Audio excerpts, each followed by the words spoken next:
And you've been watching this unfold throughout the day. You immediately started hearing from sources that this looked like the work of ISIS. Why? Like you said, this is an ISIS claim, so there's nothing definitive yet, but this was a mass shooting on civilians, not usually the work of a nation state. That kind of attack you do to scare civilians in their way of life, and this was an attack on a concert hall. This is something typical of terrorist organizations. Consider the Paris Bataclan attack, and not to mention, this is March 22nd. This is the anniversary of the 2016 Brussels attack that killed 32 people, and that was claimed by ISIS. Okay, so some might wonder, why is ISIS targeting Russia? For a few reasons. For one, Russia was one of the Assad regime's greatest allies during the Syrian civil war and bombed ISIS regularly. So they've not been good terms since.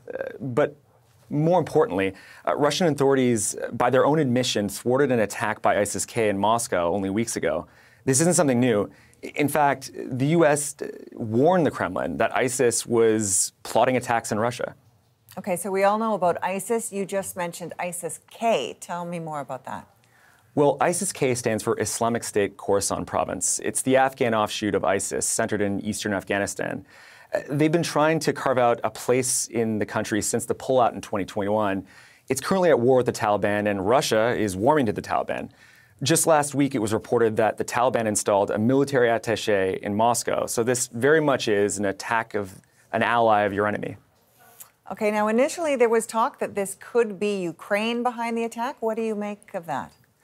Let's take a look at Ukraine's suspected operations in Russia. They've supported a Russian battalion in its incursions into Russian borderlands.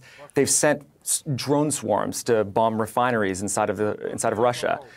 They've undertaken special operations inside of occupied territories.